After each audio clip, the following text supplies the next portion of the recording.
விளிம்பு நிலை மக்கள், ஆதி திராவிடர் மக்களுக்காக பல்வேறு திட்டங்களை இங்கே உறுப்பினர் சிந்தனை செல்வன் போன்றவர்கள் எல்லாம் இங்கே பட்டியலிட்டார்கள்.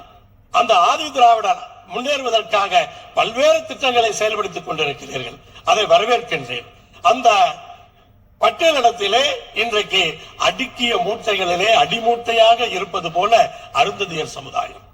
அருந்ததியர் சமுதாயத்திற்கு உரிய பங்கு கிடைப்பதில்லை என்று சொன்னதால் முத்தமிழறிஞர் கலைஞர் அவர்கள் 3% உள்ளொதுக்கீட்டை கொண்டு வந்தார்கள்.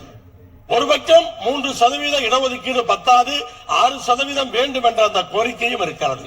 ஆனால் அதே சமயத்திலே இந்த 3%த்திலும் முழுமையாக அருந்தியதற்கு கிடைப்பதில்லை. அது கிடைப்பதற்காக வழியை செய்ய வேண்டும். GO 61 என்ற ஒரு சட்டம் இருக்கிறது. அந்த GO 61 என்ற சட்டத்திலே அருந்ததியர், அதாவது அந்த இடத்திற்கு அருந்ததியர் இல்லை என்றால் இப்படி ஃபில் பண்ணி கொள்ளலாம் என்று இருக்கிறது.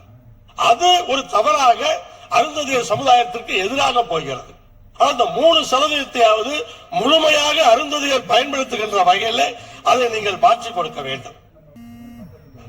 மாண்புமிகு பேரவைத் தலைவர் அவர்களே, அந்த 3% இடஒதுக்கீடு என்பது உள்ளொதுக்கீடாக நம்முடைய முத்தமிழறிஞர் கலைஞர் காலத்தில் அது கொடுக்கப்பட்டது. அது நீதிமன்றத்திலாம் போய் இப்பொழுது வந்திருக்கிறது. அந்த 3% அருந்ததியர்கள் மட்டும்தான் பயன்படுத்தப்படுகிறது. ஒருவேளை அவர்கள் அதை நிரப்பாமல் இருந்தால், அதிலே ஆட்கள் இல்லாமல் இருந்தால், அது வீணாக போகக்கூடாது என்பதற்காக 18% இருக்கிற அந்த ஒதுக்கீட்டிற்கு அது போக வேண்டும் என்பதுதான் நோக்கமே ஒழிய இதுவரை அதை ஃபில்லப் பண்ணாமல் இருந்ததற்காக அடையாளமே இல்லை. மாண்புமிகு அமைச்சர்களுக்கு நன்றி. 3% அருந்ததியர்களுக்கான இடஒதுக்கீடு நீதிமன்றங்கள் படியெல்லாம் ஏறி இப்போது நம்முடைய முதலமைச்சர் சட்ட போராட்டத்தை நடத்தி அவர்களுக்கு அதை உறுதி செய்திருக்கிறார். அதில் எந்த மாற்று கருத்தும் இல்லை. ஆனால் வேறு பயன்படுத்திக் கொள்ளலாம் என்பதிலே சில தவறுகள் நடப்பதாக தெரிகின்றது. ஆனால் அந்த தவறுகளினால் தான் அருந்ததியர்கள் முழுமையாக இன்னும் பயன்பெறாமல் இருக்கிறார்கள். ஆனால் அந்த சட்டத்தை முழுமையாக அருந்ததியர்களுக்கு பயன்படுத்தப்பட வேண்டும் என்ற நிலை வேண்டும் என்றுதான் மாண்புமிகு அமைச்சர் அவர்கள். மாண்புமிகு பேரவைத் தலைவர் அவர்களே, 3% முழுமையாக அவர்களுக்கு பயன்படுத்தப்படுகிறது.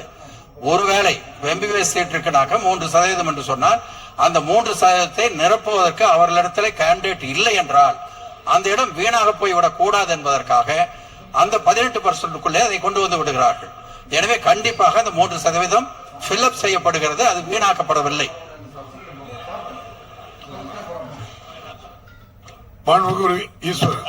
தனிப்பட்ட முறையிலே அமைச்சரை சந்தித்து அந்த விளக்கத்தை கேட்கின்றேன்.